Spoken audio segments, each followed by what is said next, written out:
உங்களுடைய தலைவிதியையே மாற்றி அமைக்கக்கூடிய ஒரு கோவில் நம்ம தமிழ்நாட்டில இருக்கு அப்படின்னா நீங்க நம்ப முடியுதா? அதாவது நம்ம தமிழ்நாட்டில திருப்பட்டூர்ல பிரம்மபுரீஸ்வரர் திருக்கோவில் அப்படின்னு சொல்லிட்டு இருக்கு. இந்த கோவில் தமிழ்நாட்டில திருச்சிராப்பள்ளி மாவட்டத்தில திருப்பட்டூர் அப்படிங்கிற புறநகர்ல தான் அமைஞ்சிருக்கு. இது ஒரு சிவபெருமானுடைய திருக்கோவில் ஆகும். இந்த திருக்கோவில் பார்த்தீங்கன்னா திருப்பிடவூர், திருப்படையூர் அப்படின்னும் அழைக்கப்பட்டு வருது. இது ஒரு தேவார வைப்புத்தலம் அப்படின்னு சொல்றாங்க. இந்த கோவில் பார்த்தீங்கன்னா உங்களுடைய விதியையே மாற்றி அமைக்கக்கூடிய ஒரு அற்புதமான தலம் அப்படின்னு சொல்றாங்க. இந்த கோவிலோட வரலாறு பார்க்கலாங்க. புராணங்கள் கூற்றுப்படி கடவுள் பிரம்மா தான் இவ்வுலகை உருவாக்கி இருக்காரு. முழு முதல் கடவுளாகிய நான் தான் சிவனை விட பெரியவன் என்ற அகங்காரம் பிரம்மாவிடம் வந்தது. இதனால் கோபமடைந்த சிவன் பிரம்மாவோட 5வது முகத்தை கொய்து அவரது படைத்தல் அதிகாரத்தை நீக்கி சாபம் இட்டாருங்க. இச்சாபத்தில் இருந்து விடுபட சிவனை வேண்டி பிரம்மா சிவாலயங்களுக்கு யாத்திரையை தொடங்கினார். அப்புனித யாத்திரையின் போது இத்தலத்திற்கு 12 சிவலிங்கங்களை பிரதிஷ்டை செய்து பிரம்மபுரீஸ்வரரை வழிபட்டார். பிரம்மாவின் வழிபாட்டால் மகிழ்ந்த சிவன் பார்வதி தேவியின் வேண்டுகோளை ஏற்று மகிழ மரத்தின் கீழ் அவருக்கு தரிசனம் கொடுத்து சாப விமோசனம் கொடுத்தார் அப்படின்னு சொல்றாங்க. பிரம்மா அவருடைய படைத்தல் அதிகாரத்தை திரும்பவும் பெற்றார். சிவன் பிரம்மாவை வாழ்த்தி அவருக்கு இத்தலத்தில் தனி சந்நிதி உருவாக்கி அருளினார். அது மட்டும் இல்லாமல் சிவன் இத்தலத்தில் பிரம்மாவின் தலையெழுத்து திரும்ப எழுதப்பட்டதால் பிரம்மாவை தரிசிக்கும் பக்தர்களின் தலையெழுத்தையும் மாற்றும்படி பிரம்மாவிற்கு உபதேசம் செய்தார். இதனால்தான் திருப்பட்டூர் பிரம்மாவை தரிசித்தால் திருப்பம் ஏற்படும் அப்படின்னு மக்களுடைய நம்பிக்கை இருக்குங்க. இந்த கோவில் பார்த்தீங்கன்னா ரொம்பவே பழமையானதுங்க. பதஞ்சலி முனிவர் அதாவது வியாகிரபதர் அப்படின்னு சொல்லிட்டு அவங்க எல்லாருமே சிவனை தரிசித்து முக்தி அடைந்த தலம் தான் இந்த தலம் அப்படின்னு சொல்கிறாங்க. இந்த தலத்தில் வளாகத்தில் அமைந்திருக்கக்கூடிய கைலாசநாதர் திருக்கோவில் காலத்தால் முற்பட்ட கற்றளி அப்படின்னு சொல்கிறாங்க. அழகே உருவான இக்கோவிலில் ஆதித்தலம் காந்தார அமைப்பில் தான் கட்டப்பட்டிருக்கு. ஆதித்தலத்தின் ஒவ்வொரு சுவரும் 5 பத்திகளாக பிரிக்கப்பட்டு ஒடுக்கங்களும் அமைந்துள்ளன அப்படின்னு சொல்கிறாங்க. இதில் பிரம்ம தீர்த்தம் அப்படின்னு இருக்குது. அம்மனுடைய ஆலயத்தில் வடப்புறம் தான் இது இருக்குது. இதில் பார்த்தீங்கன்னா 4 அழகிய படித்துறையும் வற்றாத நன்னீரையும் கொண்டது. இந்த தீர்த்தத்தினால பிரம்மன் அருள்மிகு ஈஸ்வரனை அர்ச்சித்ததால் பிரம்ம தீர்த்தம் அப்படின்னு அழைக்கப்படுதுன்னு சொல்கிறாங்க. நம்மளுடைய விதியை மாற்றக்கூடிய திருப்பட்டூர் பிரம்மபுரீஸ்வரர் கோவிலை பற்றி இப்போ நம்ம பார்க்கலாம். தலைவிதியை மாற்றும் வல்லமை கொண்டவர் தான் பிரம்மன். இவருக்கு திருப்பட்டூரில் பிரம்மபுரீஸ்வரர் ஆலயம் அப்படின்னு கட்டியிருக்காங்க. இந்த ஆலயத்தோட வரலாற்றை நம்ம அறிஞ்சிக்கிட்டோம். தலைவிதியை மாற்றும் வல்லமை கொண்டவர் தான் பிரம்மன் அப்படிங்கிறது தெரியும். அவருக்கு திருச்சி அருகே உள்ள திருப்பட்டூர் அப்படிங்கிற தலத்தில் தான் தனி சந்நிதி அமைந்திருக்கு. திருப்பட்டூரில் பிரம்மபுரீஸ்வரர் ஆலயம் இருக்குது.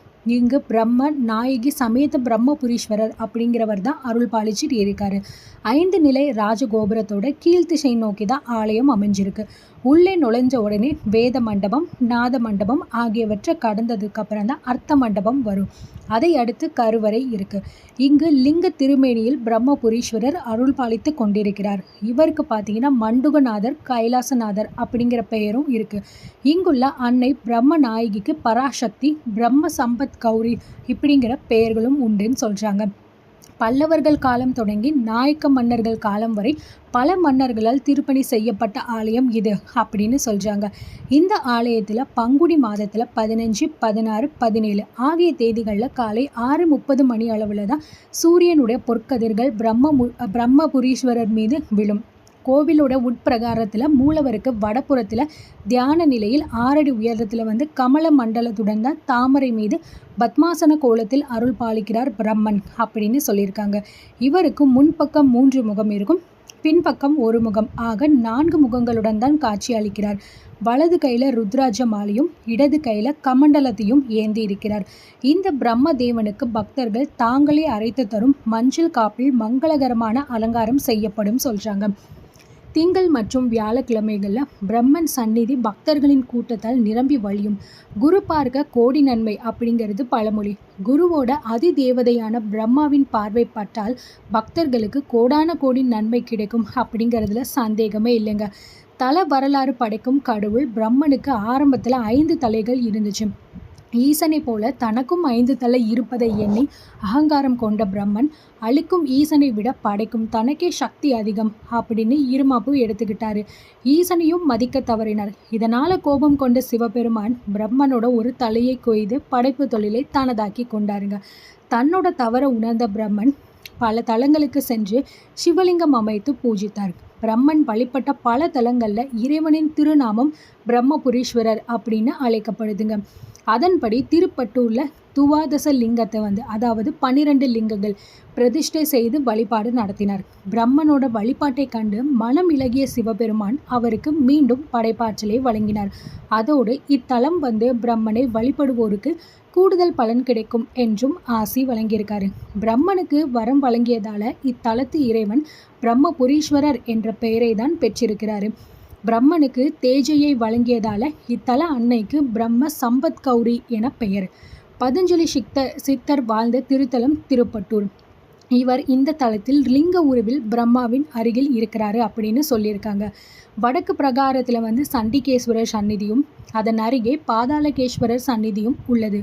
சித்தர்கள் வாழ்ந்த தலங்களில் மட்டுமே பாதாளகேஸ்வரர் சந்நிதிகள் இருக்கும் அப்படின்னு வழக்கத்தில் இருக்குங்க. கோவில் உட்பிரகாரத்தில் கற்பக விநாயகர், பழமலைநாதர், கந்தபுரீஸ்வரர், கஜலட்சுமி, நடராஜர், கால பைரவர், சூரியன் ஆகியோர் சந்நிதிகள் இருக்கும். இறைவனோட தேவ கோட்டத்தில் நர்த்தன கணபதி, தட்சிணாமூர்த்தி, மகாவிஷ்ணு, பிரம்மா, துர்க்கை ஆகியோரோட திருமேனிகளும் இருக்கும். அம்மன் சந்நிதிக்கு அருகே தாயுமானவர் சந்நிதி, பிரம்ம தீர்த்தம், பகுல தீர்த்தம் உள்ளன. அம்மன் சந்நிதியை அடுத்து வெளிவட்டத்தில் சப்த ரிஷீஸ்வரர், காளஹத்திநாதர், ஜம்புகேஸ்வரர், அருணாச்சலேஸ்வரர், ஏகாம்பரேஸ்வரர், மண்டுக்கியநாதர் ஆகியோரோட தனித்தனி சந்நிதிகள் உள்ளன. ஆலயத்தோட தல விருட்சம் பார்த்தீங்கன்னா மகிழமரம். இந்த ஆலயத்தில் உள்ள நாத மண்டபத்தில் கல் தூண்களை தட்டினாலே மனதை வருடக்கூடிய மெல்லிய நாதம் நம்மளை சிலிர்க்க வைக்கும் அப்படின்னு சொல்கிறாங்க. இங்கு அருள்பாலிக்கும் தன்னை தரிசித்து பிரார்த்தனை செய்யும் பக்தர்களின் தலையெழுத்தையே நல்ல விதமாக மாற்றி எழுதும் அவர்களது நல் வாழ்க்கைக்கு இங்குள்ள பிரம்மதேவன் வழி கோவலூர் என்பது பக்தர்களின் அசைக்க முடியாத நம்பிக்கையாக இருக்குங்க. இந்த ஆலயம் தினமும் காலை 6 மணி முதல் பகல் 12 மணி வரையிலும், மாலை 5 மணி முதல் இரவு 8 மணி வரையிலும் திறந்திருக்கும். அமைவிடம் திருச்சி பெரம்பலூர் தேசிய நெடுஞ்சாலையில் திருச்சியில் இருந்து சுமார் 30 கிலோமீட்டர் தொலைவில் திருப்பட்டூர் என்ற இத்தலம் அமைஞ்சிருக்கு.